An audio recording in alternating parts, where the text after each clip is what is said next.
Welcome to the Voice of Bold Business Radio, the show about ways to stay competitive in a changing market, break through business plateaus, and respond to the changing expectations of today's customers.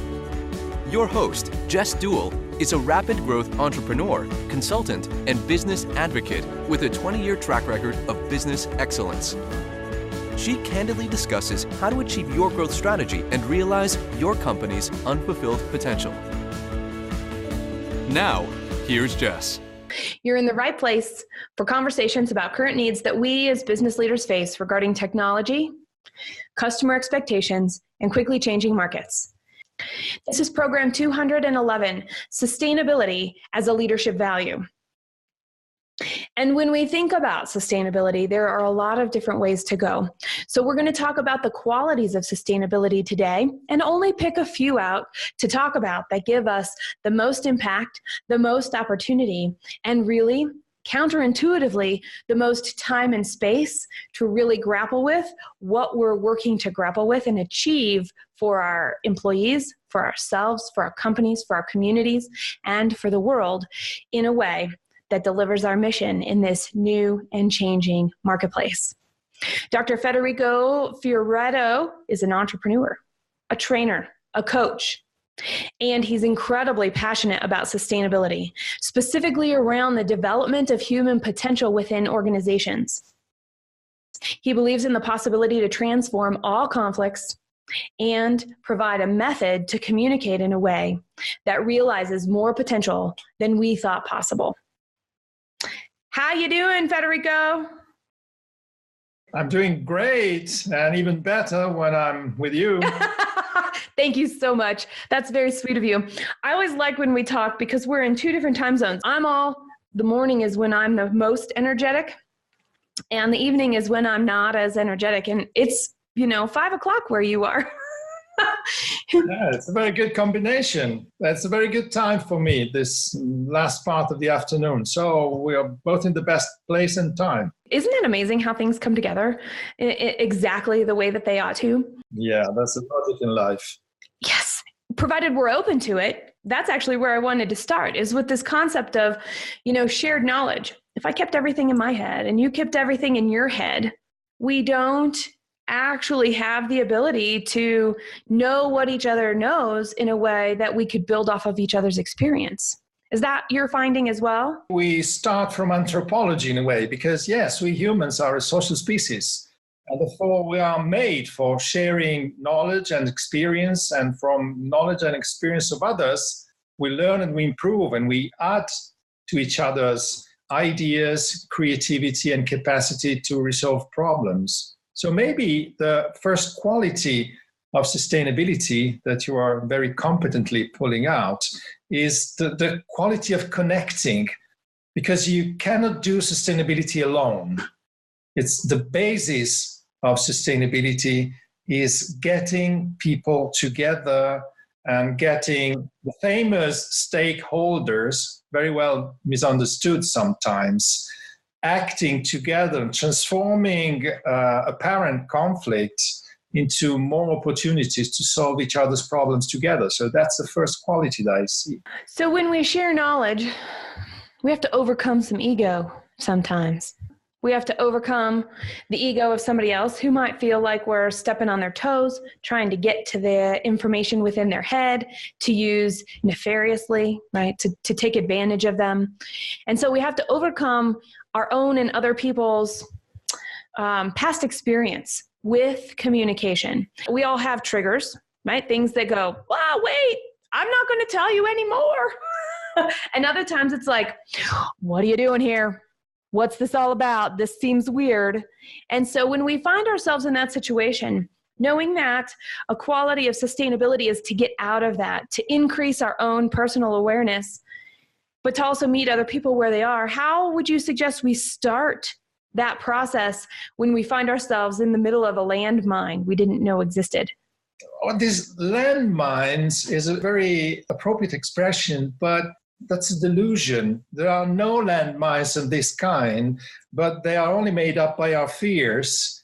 And as you mentioned, from some past experiences, but actually if I stick to my ego and I want to keep my personal and individual knowledge and capacity very well behind a screen or within a fortress, in reality, what I'm making myself poorer, because it's much more valuable to share my information and concentrating my energy on generating new knowledge, new ideas, new solutions, than to try to protect what I have achieved in the past and remaining stuck there. I don't know if you are aware, for instance, of the decision of Tesla to share the knowledge and the technologies open source. It's something I've seen in some other companies. For instance, I have a client that in Italy, it's a pharmaceutical company in the homeopathic field. And they have this policy of free patents of their remedies and molecules and formulas. Basic idea is more costly to protect past knowledge than it is to develop new knowledge and being a front runner. And in fact, this shares the benefits of one's knowledge and creativity. And what we have seen from getting back to Tesla, I think it's General Motors, I'm not sure, but it's a big company that's building the first electric pickup truck, 100% electric, using Tesla's technology. And that's doing good for this company who is developing a new pickup truck. For the environment, it's generating value, jobs, profits, benefits for all. We cannot say Tesla isn't a company that's generating new knowledge and new technology.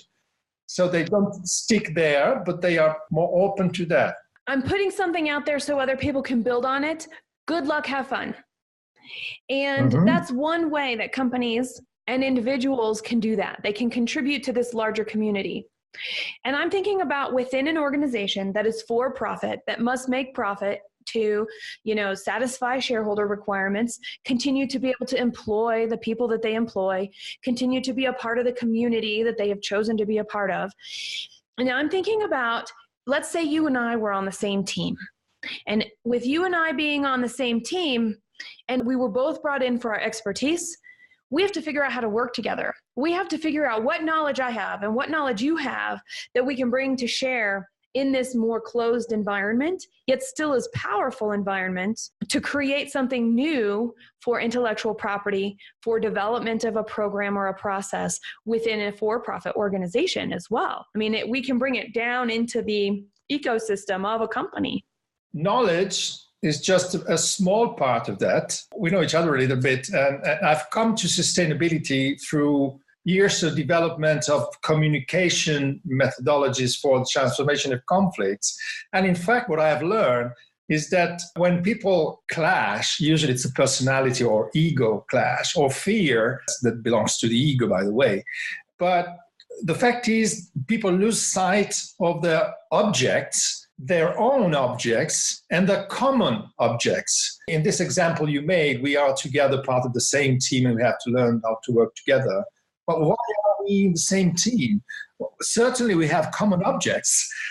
But when we don't think about the advantage of co-creating new and more interesting realities, we lose sight of the common object that has taken us together, and the delusional object becomes prevailing upon you.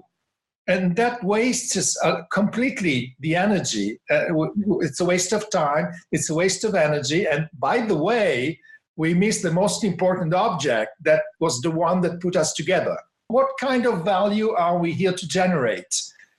And then it's a bigger object. Then, of course, we have to respect the fact that we have individual objectives, and that we also have to respect them. And also I've built on the shoulders of many more researchers and thinkers that by definition, the real human needs cannot be in conflict with one another. It's just the ego that can be in conflict with the others.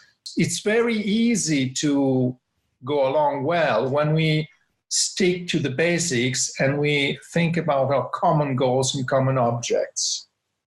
I don't know if we are talking sustainability, but we are talking certainly smart way to run organization. Yeah, and it's an element of when we have strong-willed, results-driven, and even innovative and visionary people, the way they do themselves can be so different, right? The way you do you and the way you do me, and this is where I'm going with this, is that having teams with odd numbers is always a good thing. I mean, it's good in design, it's good in people, because there can never be a tie. There's always going to be something that tips the balance toward the greater good for the whole when there's an odd number. And I'm thinking about organizations that are high impact. They want to create these cascading effects throughout not only their community and their stakeholders, but for the world, like what you were talking about with the Tesla example. When there's an even number, we tend to go, well, I'm right. And the other person goes, I'm right. And there's nobody there to tell them, you're both right. So let's look at that from what filters do we want to look at that from to unleash our possibility? In a way, I think we can go a step forward. We can do that through education. If people were educated to communication and competent way of dealing with conflicts of this kind, it would be no more a question of odd or even, because it's not a matter of right or wrong. So you completely skip that and you just put on the table honestly and transparently your goals and your needs. And no one is trying to prevail upon the other, but we are both trying to reach a win-win solution, which is the needs of every one of us are satisfied, including the saving face or respecting oneself, dignity and all that kind of stuff. No one gets humiliated because they haven't been right. And even if you have odd numbers, you might have a situation when the loser or the minority is humiliated if the others are not dealing appropriately with the conflict. It can become a struggle of force. So it's important that people get educated in thinking that we are all there in order to solve the problems that we have and that we share in one way or in another. For instance, talking about sustainability and the impact of human activity on the planet and on the ecosystem that's our life support. The fact is we are using 1.7 planets a year. So that's a common problem that we have. How could we possibly fight over that? Oh, I hear you. Well, and I have a perfect example in a tiny microcosm of a company. My first company, really. My husband and I both were involved in it, and it was successful in spite of us because he had his way of doing things and what he put priority on. I had my way of doing things and what I had put my priority on, and they always seemed at odds. So we were always at odds, even though we always got to the end goal. So the road was really bumpy. And then, of course, the illustration of this example, right? The 21-year-old Jessica, the more we're able to become aware, the more we can recognize how much more information is available to us, not only from the person sitting across from us. While we have the same end goal, we have really different ways of doing it, and we can argue and fight and have dissonance along the way, or we can redefine the problem we're trying to solve. That's what I heard you say, together. Exactly. So you had very well in mind the fact that you had common goals, and you respected the fact that the other person had a different way of doing things, but that's something that's a value for the company, because if you have a series of clones, they could be able to solve only a certain type of problems. That's why diversity is so important. Did I just hear you mention AI? No. My brain went there. Maybe, or maybe because I have commented a post of yours today about AI. Yes. So maybe you have that in mind. That's true. And I did see that this morning. And I perfectly agreed with your consideration. There's too much emphasis today on AI, which is a wonderful thing, but we are underestimating human intelligence. And we are underinvesting on human intelligence, which is amazing. Isn't it interesting? Because I think, well, like sustainability, right? There are all of these different ways that AI can actually help us. They can free up the things that have become, I call it maybe a commodity, like answering certain kind of emails. When you copy and paste from an email draft because you're answering the same email with the same answer 25 or 50 times a day, you make this shortcut. Well, it makes sense that we would want our technology that's already allowed us to make 50 of those connections in a day more efficient, because then what gets to happen? We have more time to do other things. We have more time to be creative. We have more time to add to this greater good and create value in the way that you're describing. And at the same point in time, we have people going, we have so much technology, we're so disconnected. Maybe we ought to use technology to have that connection. It's a whole other interesting concept of the spectrum. And who knows where any of that's going to be. I have no predictions one way or the other. I have no feelings one way or the other. I am just in a place of curiosity and awe, and sometimes a lot of scared because this pendulum swings both ways before it finds the equilibrium, doesn't it? I'm so much open to artificial intelligence that one of the next steps of our embedded sustainability index is going to be the development of an artificial intelligence solution for something that today, since we are a very young startup and we are doing everything with very few hands, we are still doing that manually. So we incorporate the materiality of a single company into a common and shareable benchmark. So it's very complex what we have developed. And of course, it would be very welcome to use artificial intelligence to do that thing. It's something very stupid. It's just the fact of incorporating a lot of information into a fine-tuning of a tool. So that's wonderful. But I had a discussion with an AI expert one day. It was a former client of mine, and I met him on a train. So we were together for 2 hours. And had this discussion, and finally he had to admit that artificial intelligence cannot imagine a future that's different from what it knows today or from the past, meaning that it cannot be visionary. Interesting. So we should develop human intelligence through education, culture, stimuli to young people and to everyone, in order to develop the visionary capacity of the human being, and then have machine and artificial intelligence do all just stupid things that fill up our days. Some people talk about AI, other people talk about big data and how we gather the information, how we put it all together, the way that it gets crunched, the way that we're looking at the results could be, all of those things can have some sort of automation involved. So defining what our human potential is, the value that we're bringing, the way that our brains work is very interesting. I'm thinking about 12-year-olds. I'm thinking about 15-year-olds and what they've been learning in school up to this point and what they're going to continue to learn in school as they go forward.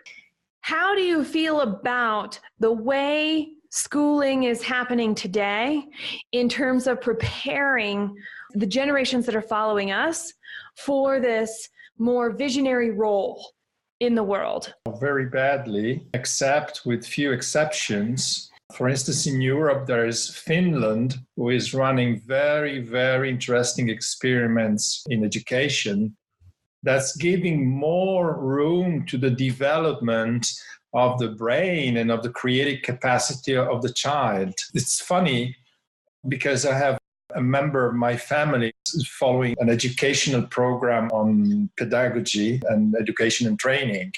We have innovation masters in education from the 19th century that have put together approaches and methodologies to education that are very effective in unleashing this creative capacity of the child, that are necessary for the visionary man and woman of the future, that have been completely overlooked and are being talked about and recovered just now as if they were the innovators. So the knowledge and the capacity to develop that is there since 150 years, and there's a lot that has to be changed. What I have to say, that I don't know the US education so much.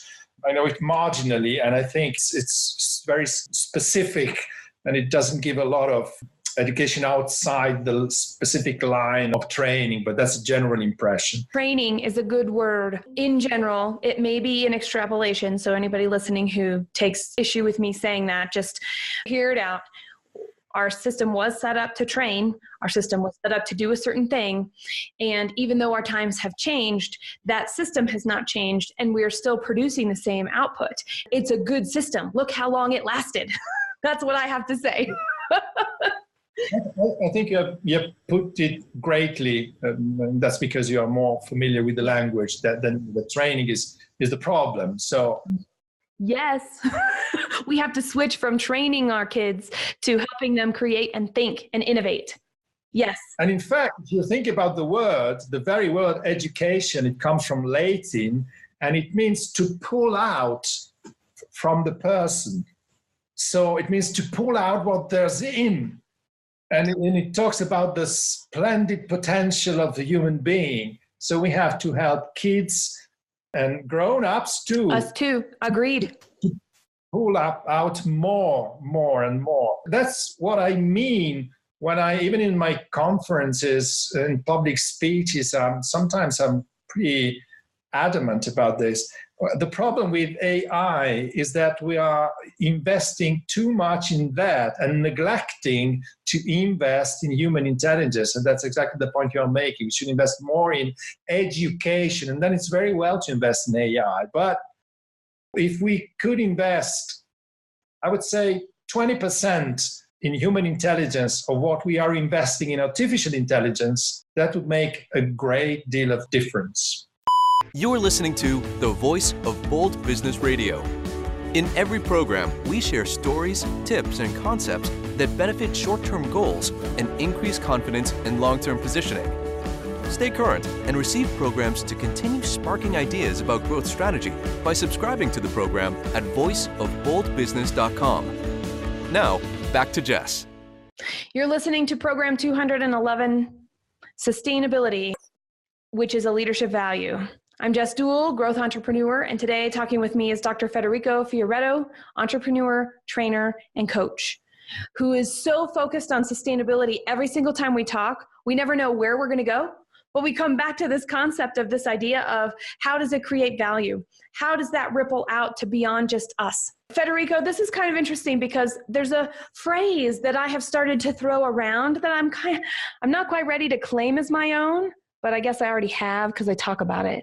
And it's called dimensional leadership.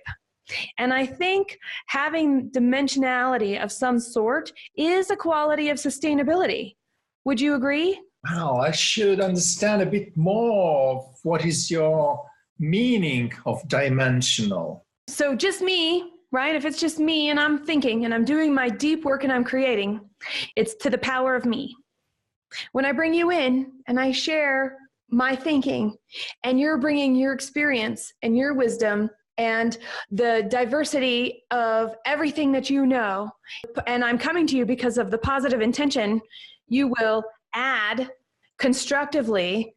And even if I react a little bristly, I know it's with the best intention. Now we're the power of two. So it's the concept or the idea or the energy squared.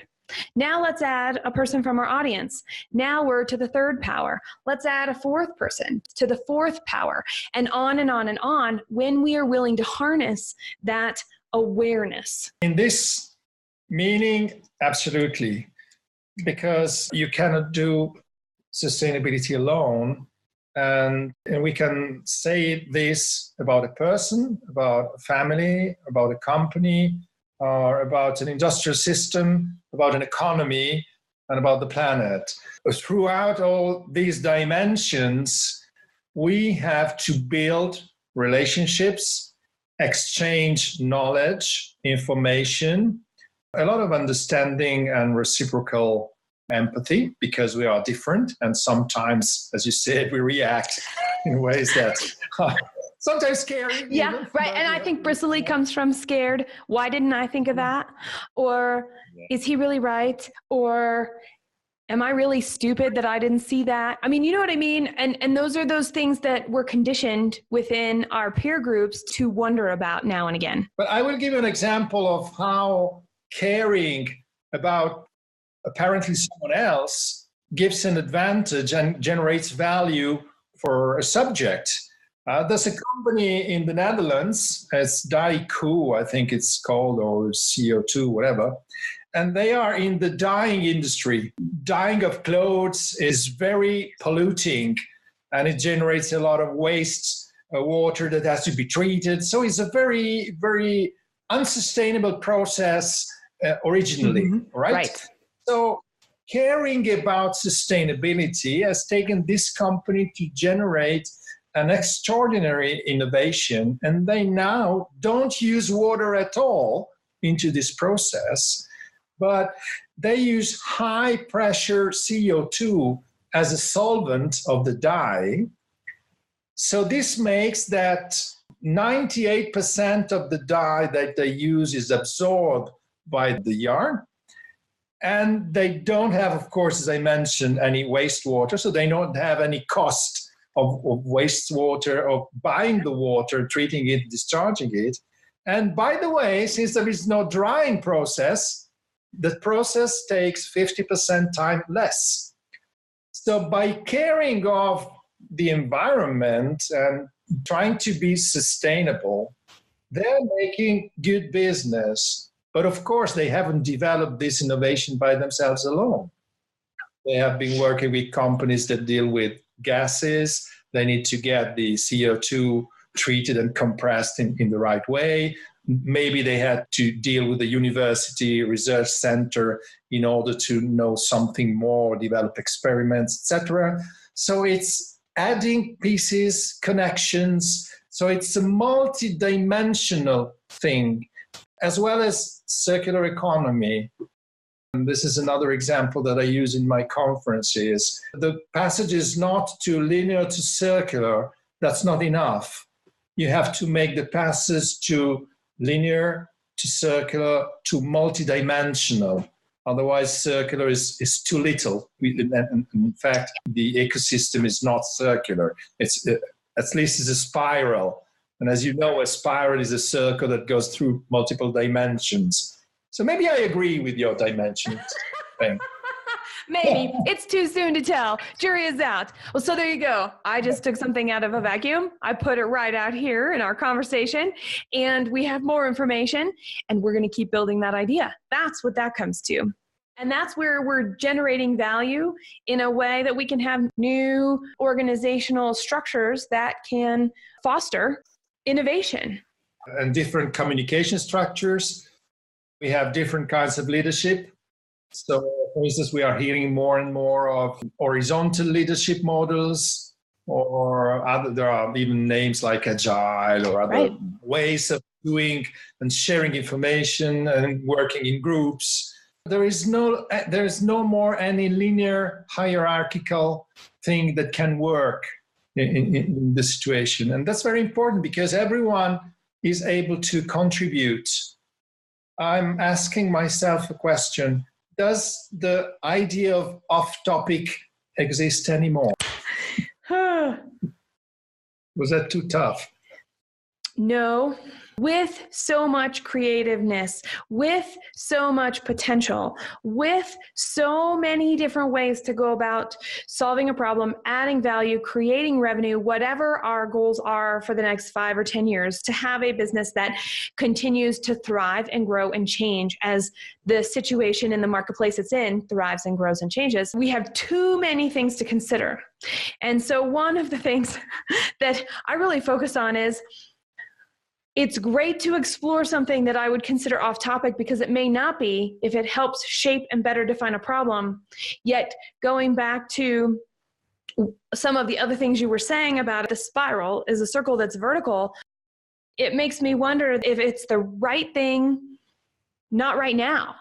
And how do we discern as people that we're trying to innovate and create value and have something that has fast or quick impact, right? For the things that we need fast and quick impact for, as well as creating our future and having a place for what we're doing in the future. if those are at odds or not even in the same general direction, we end up getting stuck as companies.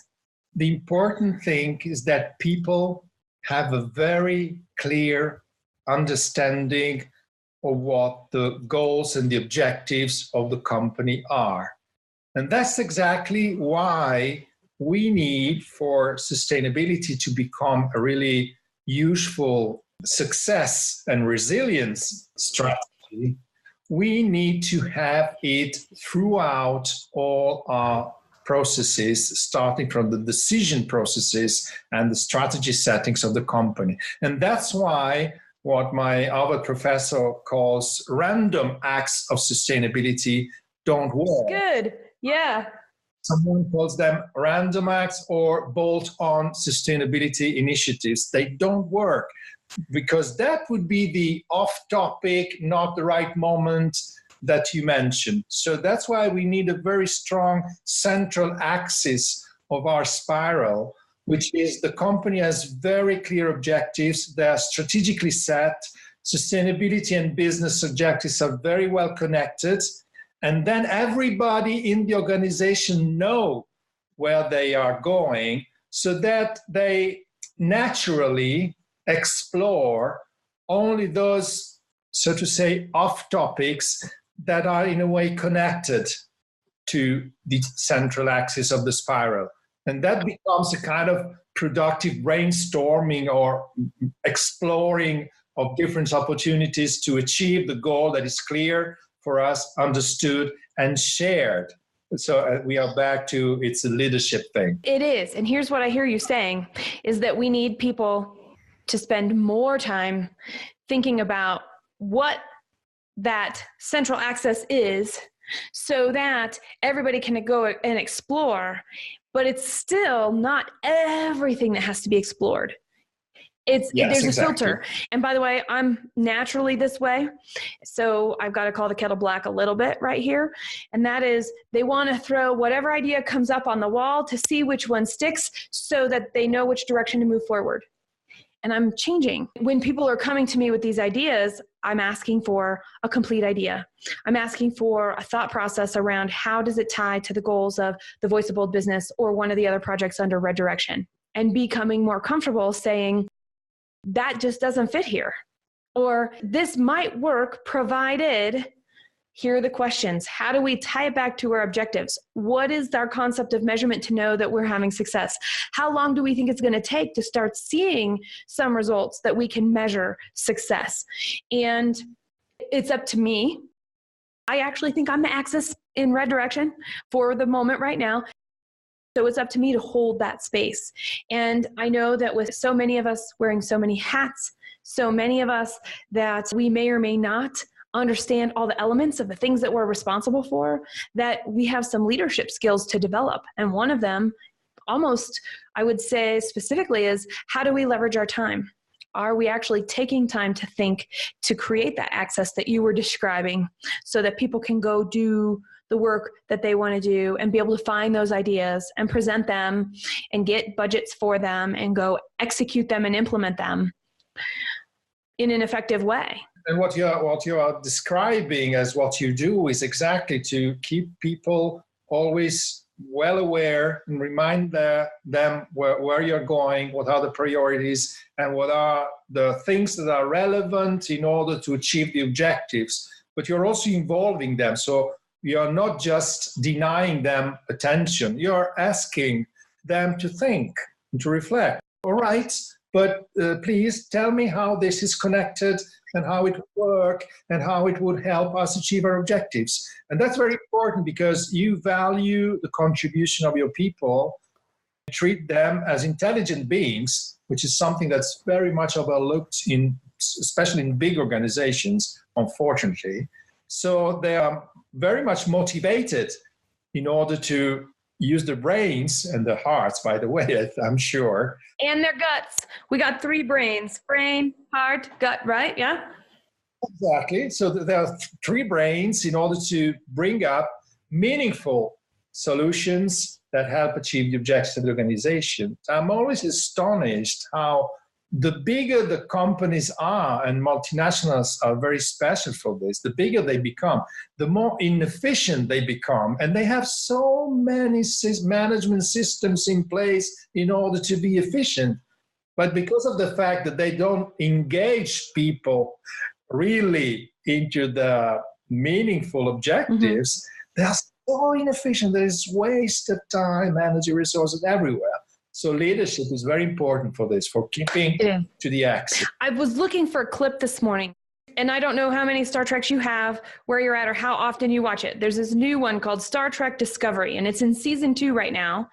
And we just watched episode 8 this last week. I say we, that's the royal we with me, myself, and I. It's a little guilty pleasure I have to catch up on a couple of TV shows in a week. And one of the clips is pertinent to what we're discussing because there's this kerfuffle, right? 2 guys have to work something out, something happened between them, and it's going to be physical. Well, this whole thing gets done. The most senior person in the room allowed it to happen. And later on, the captain of the ship said, "Why did you allow that to happen? That is against the regulations and rules."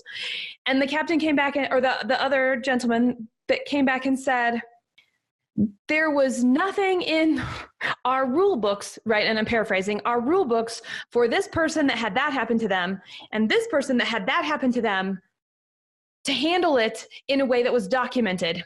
So I went with my gut." And I think the bigger the organization, we rely on those, which is where the inefficiencies come in. Yet there's still a space for individuals to go, we got to go with our gut here, in line with our heart and our head, going, there's nothing that I've encountered like this before. There's nothing that we've documented like this before. How would I feel? Can I empathize with how they are actually feeling? And then make that decision in the moment. And that's why it's important to invest in people and to respect people, give them responsibilities, and give them room to maneuver, to make their decisions, to make their mistakes. Yes. A constructive culture of mistake is very important in organization, because living in denial of the fact that we all do mistakes, but that we learn also by trial and error, is so important. In a way, there has been this obsession, especially in companies that very, very much attached to the quality certifications. The non-conformity is the enemy, but sometimes that thrives on denial. So all the objectives is to conform to something. The real objectives are lost of sight. So it's important that people are allowed in a way to use the very important value of having a management system and to be able to identify things that are not working in processes or opportunities for improvement. But on the other hand, they keep alive the discernment of what is really contributing to the real objectives of the organization, and not just to match some paper. And that's, my goodness, I've mentioned the paper. Let me tell you how I really just had an epiphany. Well, maybe it was an epiphany. It was definitely a light bulb. It was going back to what you were saying earlier. The axis, if we were to use those management processes as the axis with which to not make everybody conform and do their work in, but as the structure with which to go out and come back to, then it's a mental shift. Did I pick that up correctly? Absolutely. Okay. That's correct. That's correct. Right. So there you go. I didn't mean to interrupt your train of thought, but it was like a whole body experience there. Wonderful. Yeah. Great. So what makes it bold, Federico? What makes it bold to incorporate sustainability as a leadership value? Makes it bold, I think it is accepting that being a leader is, first of all, being the one who has visions and can generate new futures through the visions.